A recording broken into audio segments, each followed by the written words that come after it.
Lockhart Perspective.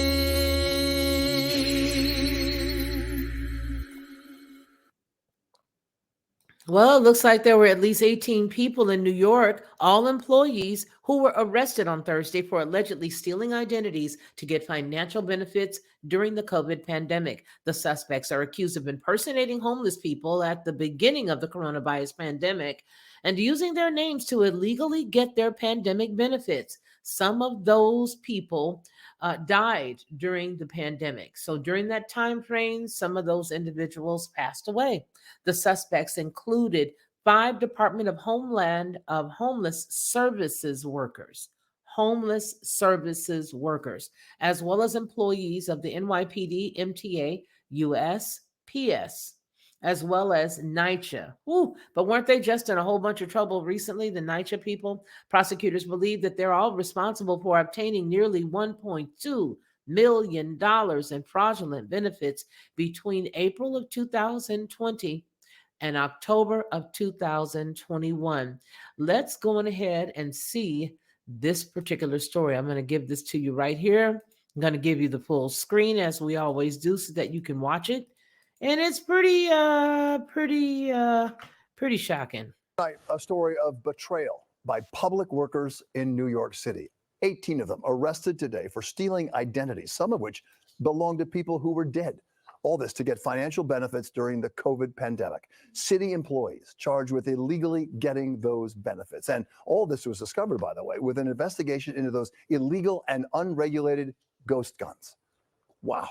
Investigative reporter Kristen Thorne live in Lower Manhattan with the story tonight. Kristen. Bill, prosecutors say a Department of Homeless Services employee here in the city was allegedly manufacturing ghost guns out of their home.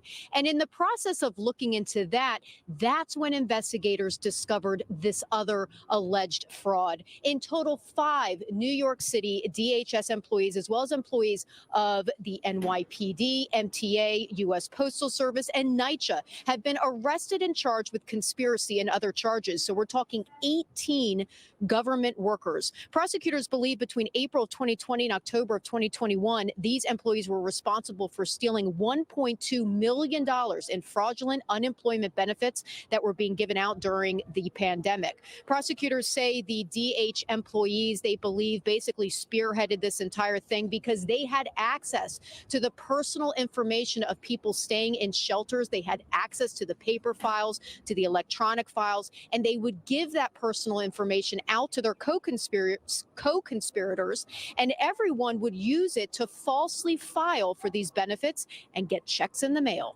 So they all faked to be the individuals, allegedly.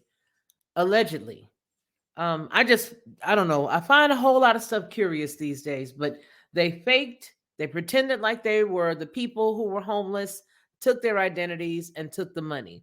And it's amazing to me because look at the widespread amount of corruption. How many organizations, or I should say, governmental agencies that were all involved in this mess? Stealing the identity of New Yorkers, many of them homeless, and defrauding a critical social safety net program during one of the most challenging times in our city's history is downright shameful, and we allege criminal. Prosecutors believe this group of people was responsible for stealing the personal identities of about 170 people. All of the defendants today pled not guilty. We've been talking about bail reform. In these cases, the judge did set bail for almost every one of these defendants because she said she had reviewed the evidence and it was substantial. We're live in Lower Manhattan. I'm Kristen Thorne, Channel 7 Eyewitness News. Well, it might be a little bit too soon for me to crack this joke, but I guess if they were immigrants, it would have all been under the water underneath the bridge. Okay. Don't laugh. Don't be angry. Whatever. All right. We'll be back with more news. This is Felicia Lockhart. This has been the Lockhart News Brief. It's actually my perspective because I honestly have to say that's what I think. If it had been some other people, they would have brushed it under the rug. Here is the point. It's all wrong. Every inch of everything that's going on there is wrong. Whether you are somebody from out of the country, whether you are somebody from within the country, wrong is wrong. Period. Treat everybody the same. All right, you guys, take care.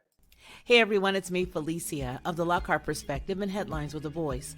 I want to tell you a little secret. This is what I used to do because I don't do it anymore. I would go to the store, buy the barbecue sauce, pour it inside of a bowl, put a whole bunch of different spices, a dash of brown sugar, a dash of maple, and a dash of mustard, stir it all around, and everybody would be like, oh my gosh, this is the best, this is the best. But I was exhausted after all of that, and a lot of times I couldn't remember how many dashes of what I put in it. But I don't have to do that anymore because now I just go to Judge Joe Brown's website and I order his 3-pack of bottled barbecue sauce. It is by far the best, and I do mean the best barbecue sauce I've ever eaten. And when you go to his website and you order his 3-pack, you'll see exactly what I mean. Head on over to jjbbbq.com and order Judge Joe Brown's barbecue sauce. You'll be glad you did, and you're going to tell me about it. I know you will. Lockhart Perspective.